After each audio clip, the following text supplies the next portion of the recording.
इस स्टोरी की शुरुआत में हमें बीरस और फ्रीज़र को दिखाया जाता है जो प्लैनेट वेजेटा के बाहर डार्क स्पेस में खड़े होकर कुछ गंभीर बातें कर रहे हैं और विस चुपचाप इन दोनों की डरावनी बातों को सुन रहा है। दरअसल बीरस और फ्रीज़र प्लैनेट वेजेटा को डिस्ट्रॉय करने का प्लान बना रहे हैं। कुछ ही देर बाद बीरस ईवल्स की तरह स्माइल करता है और फ्रीज़र को ऑर्डर देता है कि जाओ और ख़त्म कर दो सारे साइंस को और साथ ही में उनके प्लैनेट को भी। फ्रीज़र बीरस के हुक्म का पालन करता है और ईवल्स के तरह स्माइल करते हुए आगे बढ़ता है। फ्रीज़र कुछ ही देर में अपनी आर्मी के साथ प्लैनेट वेजेटा में एंटर करता है और बिना कुछ सोचे समझे उसकी आर्मी सिविलियंस पर अटैक कर देती है। हर जगह बस खून ही खून है। जैसे ही इस बात की खबर किंग वेजेटा को होती है वो तुरंत अपनी आर्मी को ऑर्डर देता है कि जाओ और फ्रीज़र की आर्मी को रोको, और ऐसा ही होता है। दोनों आर्मीज लड़ना शुरू करती है और हर जगह तबाही का मंजर नजर आ रहा होता है। तभी हम एक साइयन वॉरियर को देखते हैं जो अपने घर की तरफ भागते हुए जा रहा है। ये कोई और नहीं बाडॉक है। बाडॉक अपने घर पहुंचता है और जिन को सारी बातें बताता है और कहता है जिन हमारा बचना नामुमकिन है, वो एक अखरोट को बचाना होगा। जिन की आंखों में आंसू है और वो अपने भरी दिल के साथ कहती हैं, हाँ बाडॉक, हम अपने बच्चे को जरूर बचाएंगे। बाडॉक ककरोट को गोद में लेता है और स्पेस स्टेशन की तरफ भागता है। जिन भी उसके पीछे भागती है। ये लोग जा ही रहे होते हैं, उतने में दूर से एक फ्रीज़र का सोल्जर इन्हें देख लेता है और इन पर अटैक कर देता है।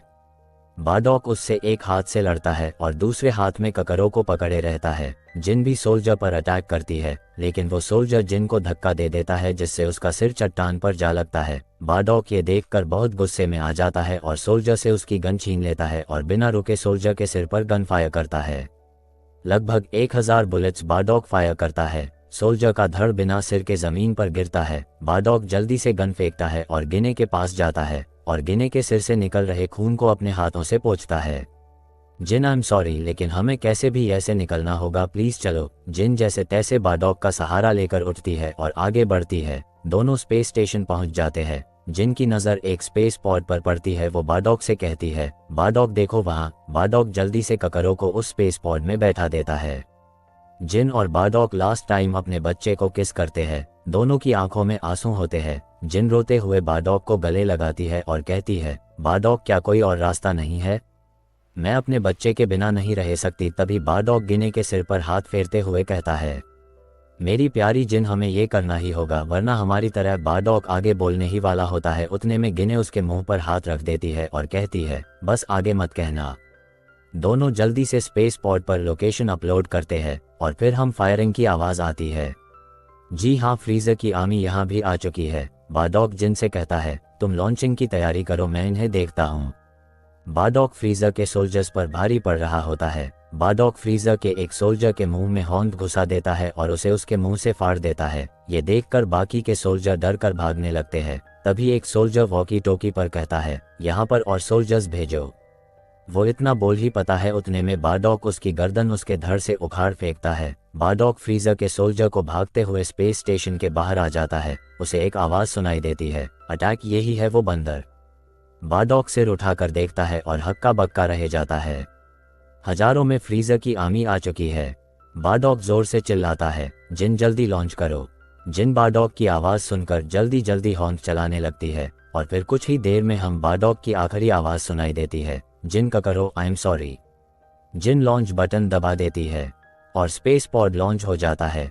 फ्रीज़र की आर्मी स्पेस पॉड को देख लेती है और उसका पीछा करना शुरू करती है। जिन जल्दी से बाडॉक के पास भाग कर जाती है। बाडॉक जमीन पर पड़ा होता है और पानी आखिरी सांसें ले रहा होता है। जिन बाडॉक के सिर को अपनी गोद में रखती है और कहती है, बाडॉक, तुम मुझे अकेला छोड़कर नहीं जा सकते। बाडॉक के पास अब इतनी भी ताकत नहीं बची थी कि वो कुछ बोल सके। जिन बाडॉक के फोरहेड पर किस करती है और कहती है, आई लव यू बाडॉक। और अचानक से जिन के पीछे से एक बड़ी परछाई दिखाई देती है, जिसे देखकर बाडॉक की आंखें खुली की खुली रह जाती है।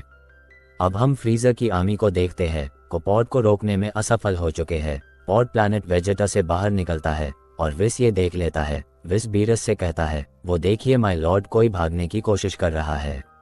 बीरस विस से कहता है, चालो। विस उसे अपनी स्पीड दिखाते हैं। दोनों स्पेस पॉड को पकड़ने चले जाते हैं। अब हम प्लैनेट वेजेटा में देखते हैं किंग वेजेटा ने फ्रीज़र के सामने घुटने टेक दिए हैं और वो अपनी और अपने लोगों की जान की भीख मांग रहा है। फ्रीज़र किंग वेजेटा के सिर पर अपना पैर रखकर एक कुर्सी पर बैठा हुआ है। फ्रीज़र ईवल्स की तरह हंसते हुए कहता है, मैं तुम सभी को मुक्ति ही तो दे रहा हूँ, तुम लोगों को जीने का कोई अधिकार नहीं है, ये मेरी तुम्हें दी हुई भिख समझो। सारे सायन फ्रीजर के सामने घुटने पर बैठे हुए हैं और उनके पीछे फ्रीजर के सोल्जर गुण लिए हुए खड़े हैं। फ्रीजर खड़ा होता है और कहता है, बहुत बात हो चुकी। फ्रीजर आगे कुछ और बोलने ही वाला होता है, उतने में किंग वेजेटर उसका पैर पकड़ लेता है और कहता है, प्लीज माय लॉर्ड फॉरगिव अस, हम अपनी जानों की आपसे भीख मांगते हैं। फ्रीजर ईवल्स की तरह जोर जोर से हंसता है। उतने में हम एक बच्चे को देखते हैं जो खड़ा होता है और चिल्लाता है, कमीने, हम तेरे सामने कभी नहीं झुकेंगे, हम सायंस है। बच्चे की बात सुनकर फ्रीजर के फेस का रिएक्शन सीरियस हो जाता है और किंग वेजेटर की आंखें खुली की खुली रह जाती है। फ्रीजर बच्चे को अपने पास बुलाता है और कहता है, यहाँ आओ, मुझे बहादुर लोग पसंद है, तुम तो तुम्हारे राजा से भी ज्यादा बहादुर निकले। फ्रीजर बच्चे को अपने साथ स्पेसशिप की तरफ ले जाता है और पीछे मुड़कर उंगलियों से इशारा करता है, जिसे देखकर उसके सोल्जर्स अपने सीने पर हौंत रखते हैं। जैसे ही फ्रीजर स्पेसशिप में एंटर करता है, हमें गोलियां की आवाज सुनाई देती है, जिसका मतलब आई होप आप लोग समझ चुके होंगे। कुछ ही देर में फ्रीजर की शिप प्लैनेट वेजेटा से बाहर निकल जाती है और हम एक जोरदार लाइटनिंग दिखाई देती है, जिसे बीरस और विस भी देखते हैं। विस कहता है, माय लॉर्ड, फ्रीजर ने अपना काम कर दिया। बीरस कहता है, बहुत बड़ी फ्रीजर, अगर आपको नहीं समझ आया तो मैं बता दूं, प्लैनेट वेजेटा डिस्ट्रॉय हो चुका है। बीरस और विस बड़ी ही आसानी से स्पेस पॉड को पकड़ लेते हैं। विस पॉड में झांकता है और कहता है, माय लॉर्ड, हम जो समझ रहे थे ये वो नहीं है। फिर बीरस विस से कहता है, तुम्हारा क्या मतलब है? विस कहता है, आप खुद ही देख लीजिए। बीरस पॉड में झांकता है, उसे उसमें एक छोटा सा क्यूट बेबी सोता हुआ दिखता है। हालांकि वो सायन बेबी है, फिर भी बीरस और फिर को वो बहुत अच्छा लगता है। बीरस पॉड पर टेप करता है, जिससे बच्चा अपनी नींद से उठ जाता है और उबासी लेता है, जिसे देखकर विस बहुत खुश होता है और बीरस के भी चेहरे पर ब्लश आ जाता है। बच्चा बीरस और विस को देखता है, वो थोड़ी देर तक इन दोनों को देखता रहता है, फिर अचानक से स्माइल करता है, जिसे देखकर विस खुशी के करे गोल गोल घुमाने लगता है। बीरस विस से कहता है, बस भी करो विस। फिर बीरस कहता है, विस क्या सोचते हो, हम इसे अपने साथ ले चलें? वैसे भी तुम बूढ़े हो चुके हो, तुम्हारे बाद तुम्हारी जगह ये ले सकता है। विस बीरस की ये बात सुनकर कहता है, वैसे आपकी एज मुझसे ज्यादा है।